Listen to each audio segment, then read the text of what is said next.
Hola, Evan Montes de Call Throne y bueno, esto es una explicación muy simple, muy rápida acerca de lo que trata las elecciones en Estados Unidos que van a ser en muy pocos días y obviamente esta explicación va a ser desde una perspectiva bíblica. Entonces comencemos desde el comienzo. ¿Qué es lo que existe en fin de tiempos? ¿Qué es lo que vemos en el Apocalipsis? Pues vemos una globalización muy volátil, muy problemática, muy violenta que está bajo el mando de un único líder global. Esta globalización o unificación mundial se conoce comúnmente como el nuevo orden mundial. Y el nuevo orden mundial es simplemente otra forma de decir socialismo. Es socialismo a nivel global. ¿Y qué es el socialismo? Pues es básicamente cuando el gobierno se declara Dios. Obviamente esa no es la definición oficial de socialismo, pero esa es prácticamente la intención del socialismo, es de reemplazar a Dios, decirle a los ciudadanos que el gobierno es quien nos va a proteger, quien nos va a dar todo, nos va a dar casa, vivienda,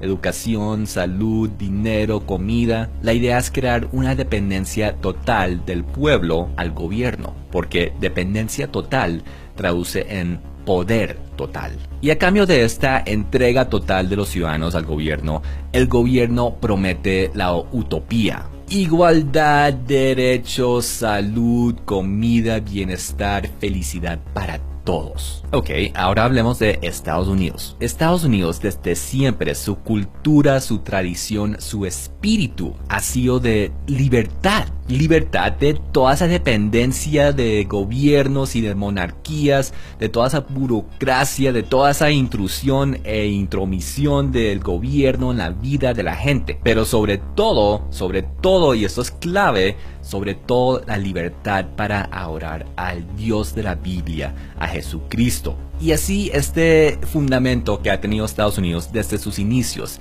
de la gente no dependiendo del gobierno, intrometidos en sus vidas, sino más bien ellos mismos esforzándose y trabajando duro para sus propias cosas, para su propia vida, y de dependencia y entrega únicamente a Dios, al Dios de la Biblia, ha hecho de Estados Unidos el país número 1 del mundo moderno. Y con eso vamos entendiendo un poco mejor acerca de esta campaña actual. En Estados Unidos existen muchos partidos políticos, pero solo hay dos que tienen el monopolio total del gobierno: el Partido Republicano y el Partido Demócrata. El Partido Republicano es más de esa tradición que acabamos de hablar. Es de esa cultura tradicional de Dios, patria y familia. Es muy de la derecha, de políticas capitalistas, de propiedad privada, de nacionalismo, y ahí también se encuentran los cristianos conservadores, mientras que el Partido Demócrata es de la izquierda, o sea, de ideología y política socialista.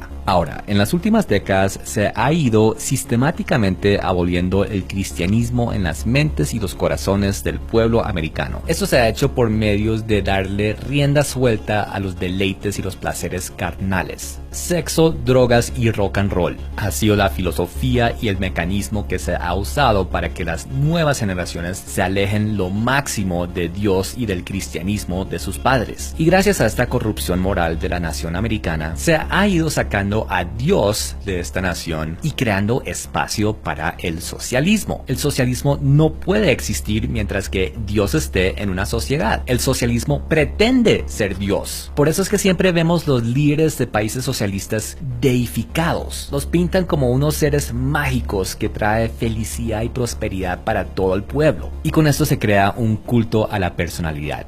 Verán, el socialismo, la secularidad no son cosas ateas o agnósticas, son otra religión. No se deshacen de Dios, reemplazan a Dios. Esto mientras el resto del pueblo jura que se hizo una separación entre religión y Estado. Y juran que esto es lo mejor para la sociedad, no teniendo ni idea que esta secularidad es simplemente otra religión más. Es un engaño casi perfecto. Entonces, ¿qué pasa? Ya cuando los deleites carnales y el pecado aleja al pueblo lo suficiente de Dios y los mantienen lo suficientemente distraídos y embobados con cosas vanas, superficiales e insignificantes, el socialismo empieza a salir de las sombras, empieza a sacar las garras y poco a poco se va convirtiendo en una realidad en la sociedad. Y la transformación deja de ser solo cultural y empieza ya a ser política. poco a poco y sutilmente se empiezan a implementar políticas y leyes socialistas. Número 1 en la agenda socialista es la abolición del cristianismo. La religión socialista no puede competir con el cristianismo y por eso vemos en Estados Unidos que poco a poco se ha ido sacando a Dios de todos los institutos públicos,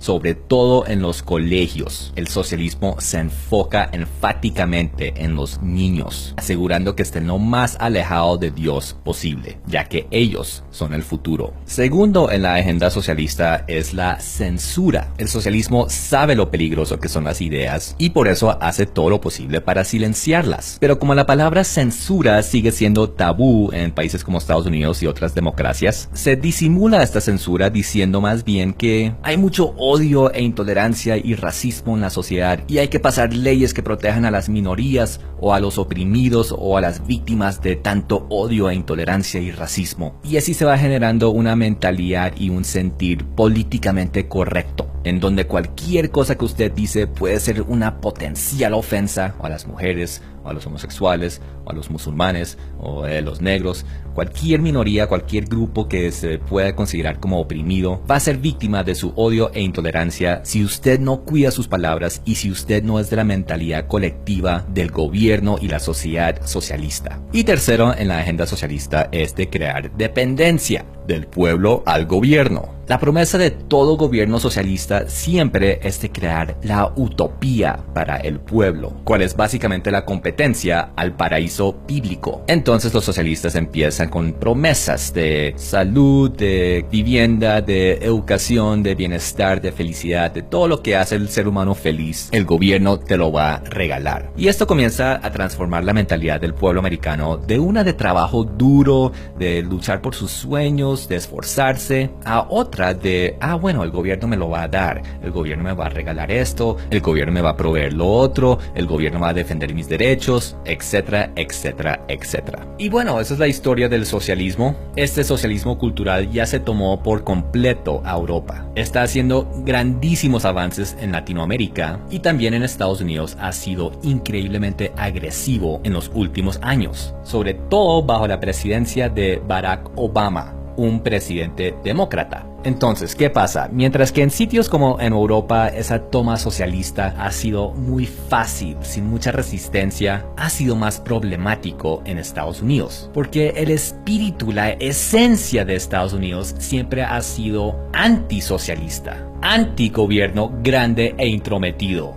pro cristianismo. Y así empiezan a recordar aquellos tiempos lejanos cuando podían poner banderas americanas en sus casas sin ser considerados racistas o intolerantes u opresores, cuando podían orar a Jesucristo en colegios públicos sin que fuera un crimen hacerlo, cuando tenían libertad de hacer sus negocios sin el gobierno metidos en ellos. Y en medio de toda esa nostalgia, en toda esa melancolía de aquellos tiempos pasados cuando sí había democracia y libertad, aparece un candidato que insulta a todo el mundo, a mujeres, a blancos, a negros, a mexicanos, a hispanos, a discapacitados, a artistas, a famosos, a estos, a los otros, a todo el mundo ofende este tipo. Estoy hablando claramente de Donald Trump. Entonces, ¿cuál es la fascinación con este señor que insulta, que es arrogante? ¿Por qué ganó la nominación republicana para la presidencia? Porque no trata de Donald Trump, sino más bien de lo que representa. Donald Trump es la encarnación de la frustración americana con este marxismo cultural, con este socialismo de ser políticamente correcto, donde cualquier cosa que usted dice es ofensivo, discriminación, intolerancia, fobias. Llega este señor insultando a todo el mundo, llamando a tal mujer gorda, a otra mujer fea, a los mexicanos violadores, a sus contrincantes perdedores o a tal famoso idiota, haciendo y diciendo cosas que para cualquier otro mortal en América sería el fin de su profesión, el fin de su reputación, el fin de su vida social. Llega diciendo y haciendo lo que se le da la gana. Donald Trump llegó, miró a los americanos en el ojo y les dijo: América solía ser la más grande y la mejor nación del mundo. Y véanos ahora, una manada de débiles políticamente correctos. sin el valor ni el coraje para defender lo que son las tradiciones americanas, la identidad americana, las creencias y las costumbres americanas. Todo por miedo de ser tildados como racistas o intolerantes u odiosos o lo que sea. Y claro, esto resonó con muchísimos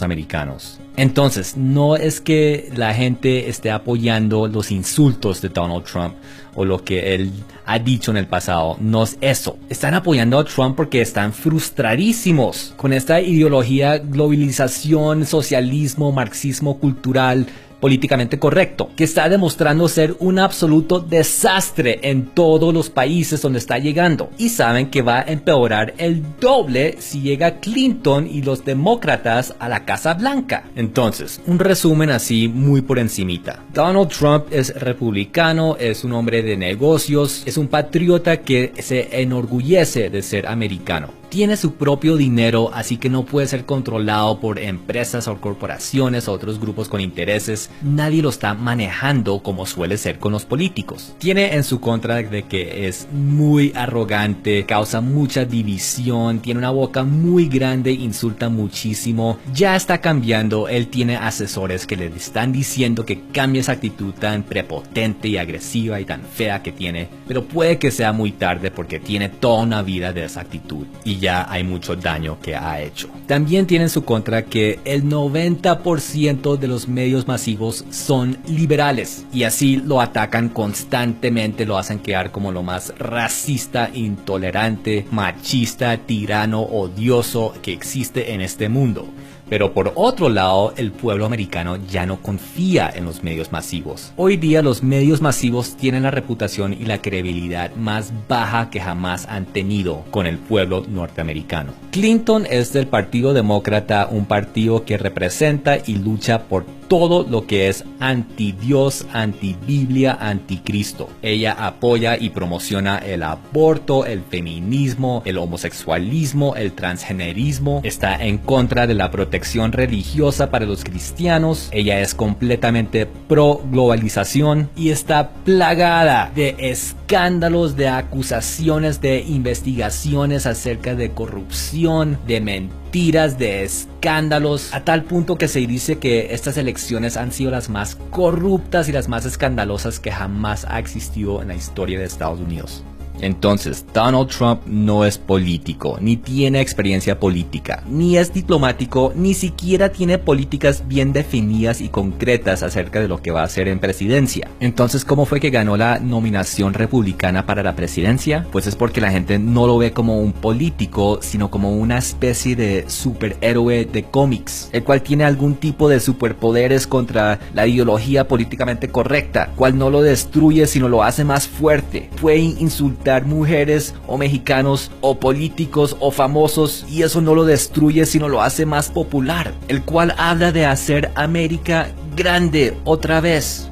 Yo hace unos meses hice un video argumentando que Hollywood, sin querer ni saber, predice el futuro por medio de las temáticas más populares en su momento actual. Y en la última década, la temática más popular que más está trayendo gente a las salas de cine es la de superhéroes. Para mí, esto no es simple entretenimiento popular o de moda. Para mí, esto es una manifestación de un deseo y sentir subconsciente y colectivo de la población mundial por un salvador. Y para mí, esto explica la popularidad de Donald Trump para ser presidente. Un hombre sin historial ni experiencia política, pero quien tiene un super ego, quien es súper arrogante, que tiene una super bocota. Mide 1,90 m en estatura, tiene enormes altísimos edificios con su nombre, e incluso se dice que su cabello tiene vida propia, y habla de hacer de Estados Unidos una nación grandiosa una vez más. La Biblia habla de la llegada de un hombre de iniquidad, quien va a ser aceptado como el primer líder mundial. Se dice que va a llegar con superpoderes, haciendo grandes señales en la tierra y en el cielo, tan increíbles que la gente va a quedar maravillada. Es mi opinión como cristiano y estudioso en la Biblia que todo este interés global por superhéroes es una manifestación de que el mundo se están preparando y alistando subconscientemente para la llegada y el recibimiento del anticristo. Es mi opinión, pueden decir que estoy loco o que soy fanático, pero hagamos una cosa. Quiero que busquen en Google quién fue nombrada como la embajadora para el empoderamiento de las mujeres en las Naciones Unidas. Escriban ONU embajadora para empoderamiento de mujeres 2016 o algo parecido y miren a quién nombró las Naciones Unidas para este puesto honorario. Una cosa es el entretenimiento, pero ya otra cosa es la política. Hablaré más de este tema de películas de Hollywood prediciendo el futuro en mi miniserie que lanzaré muy pronto, que se llamará 613 mandamientos o 10 o 2. Espérelo muy pronto. Muchas gracias por ver. Dios los bendiga. Chao.